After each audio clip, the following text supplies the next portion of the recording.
Alam mo, sinabi ng mami at daddy ko, tandaan mo, si Mariel ni isang event sa buhay mo hindi nawala. Umattend siya ng premiere night, lahat ng concert mo, bumibili siya ng ticket. Sa music museum, nililibre pa niya yung mga yaya niya. Yung mga yaya niya, hindi ko alam kung fan ko. Mga apat sila, nakita ko katabi ni Mariel. Nakaupo sila, nanonood sila. Sabi ko, grabe, kahit music museum, nanonood si Mariel. Maliit na venue, malaking venue. Lahat inattendan niya. Tapos yung premiere night, hindi ko makakalimutan kasi sinabi ni Alex yun. Sabi niya, naalala mo nung premiere night, di ba, mag-holding hands ka pa dapat doon sa love team mo, tinawagan ka ni Mariel. Tony, may girlfriend na siya. Kasi nalaman ko na nag-aano-ano siya sa iba. Siya yung una nagsabi sa akin. So sabi ko, Mom, may premiere night ako. No, Tony, meron na siya talaga. Hindi matutuloy ang under the table na landian na magaganap. Kasi meron na yan. Protektahan mo yung sarili mo. So, yung second ko was my parents. Tapos doon ko na-realize, my mom, my dad, si Alex was always for you. Lagi nilang sinasabi that if there's one friend na alam namin who's always been there for you, si Mariel yun. Sabay pa tayo nagbuntis. That's my Ultimate. favorite. That's my favorite. Remember when you said that you asked Sevi, what's your favorite memory of mom? Tapos inisip ko kanina on my way here, ano ba yung favorite memory ko namin ni Tony?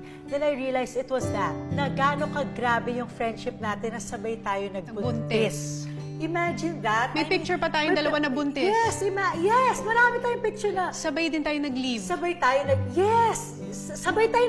Sabay kami nabuntis eh. 2 months apart lang, makakalak na kami. Sabay tayo nag-baby shower. Yes, sabay tayo nag-baby shower. Alam mo yun? And even though they were telling you, I mean, si Alex, si mami mo, si daddy mo, I think nag-ano yung friendship natin nung tayong dalawa na talaga, parang gusto na talaga natin na maging okay na talaga. Yeah. Alam mo yon. And I remember, I was invited to your bridal shower. Catherine invited me. But I didn't receive a wedding invitation. Pero nandun ka sa wedding. Yes, I was there. I didn't receive a wedding invitation. Sabi ko, oh my gosh, baka si Catherine in-invite ako, pero hindi niya alam na hindi ako i-invite ni Tony. Baka akala lang niya i-invite ako ni Tony. Pero of course, I was going to be there. I wasn't going to miss your bridal shower, so I was there. And then, the people were talking, and I didn't even know where the wedding was going to be because I had no idea. And then a few days after, the wedding invitation came. Tapos, I was so touched kasi sabi ko, oh my gosh, in-invite niya talaga ako dun sa wedding niya. Tapos, dumating ako doon. Galing ako doon, meron akong show sa Happy, na meron akong iba pang show. Tapos, galing ako doon sa show na yon. Tapos, dumiretso ako doon sa wedding. Tapos, yung wedding coordinator, yung nag-uupo, inupo ako, dun sa, may sitcom ka na ginagawa, dun sa family na yun, hinila nila ako, nagpunta ako dun. Tapos sabi ko, nung nakasama ko sila Mickey C, tapos sabi sa akin ni Tony, no, dito ka sa presidential table. Yeah. Kasi, so I was so touched. I was so touched kasi sabi ko, oh my gosh, ako yung kino-consider niya na friend para ilagay Sa niya VIP. sa VIP. You're very table. important to me. Exactly. So sabi ko, even after all these years, dito pa rin ako. Ako pa din yung friend niya. Alam mo yon. So, Kaya alam mo yung sinabi mo na tayo pa rin sa finish line, tayo pa na rin. hindi nila Hindi na-gets. nila naiintindihan. Akala nila tungkol sa ano-ano. Hindi tungkol sa pinag-usapan ko politika yung yun. friendship namin. Hello. Alam mo yun, kasi ang daming pinagdaanan ng friendship talaga that I feel kinailangan natin pagdaanan. Kaya mas malalim yung ngayon. Mariel is definitely a friend to anyone and everyone. Kaya naman, alamin natin how Mariel is also to some of her very close friends.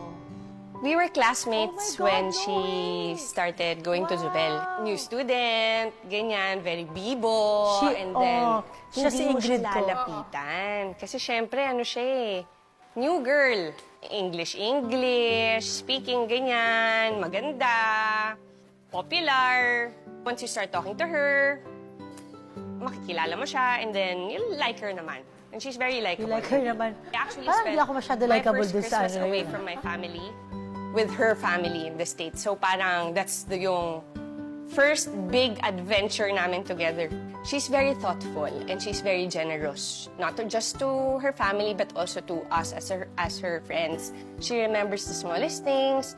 She sends everyone gifts for Mother's Day, my parents' birthdays, my son's birthday, everything. Kaya it means a lot because in every special occasion that we have as a family, she's always there. Hi, Bess. I promised to text you at late at night and message you random things about what we're watching and who we like and who we don't like on our regular K-drama reports. I promise to love you as a friend, of course, forever and ever.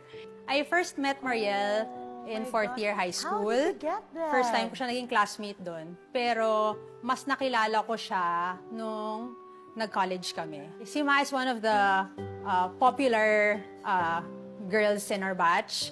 So, nakaka-intimidate talaga. Tapos, parang ang hirap lapitan. Pero she ended up as a exact opposite. Unforgettable. Nako, madami. Travels out of the country, pang-core memories yun for our group of friends. Free siya to do all the things that she wants to do, places that she wants to go to. Si Mariel as a person, the first word that comes to mind is generous, very generous. Now that we're married and we have kids, she's so generous to my kids. Si Mariel went from high school to now, yung difference. She's more patient, she's more thoughtful, mas maalaga. Kung maalaga na siya before, mas maalaga siya now. Promise to Mariel as a friend. Siguro through thick and thin, do know that I'm always here for you, supporting every endeavor that you'll undertake. Oh, thank you. Alam mo, totoo yan. Paano nyo kaya yun nakuha? Kasi yun Yung iba talaga yung mahiyain. Popular ka pala sa school, crush ng bayan. Yun ka. Ngayon ko lang narinig yun. Hindi, pero magiging popular siya talaga kasi ang ganda ng personality niya. Alam mo, lagi namin pinag-usapan ni Alex yun. Nung dalaga pa lang tayo, tapos nakita ka namin kung paano ka magmahal, hindi lang sa kaibigan, but to a special someone in your life. Lagi sinasabi ni Alex, sobrang swerte ng magiging asawa ni Mariel. Ganun kasi klaseng tao si Mariel. She gives everything and she gives her all. Kaya naman, pagbalik namin, samahan niyo ako as we will go on a tour sa bahay ni Ma.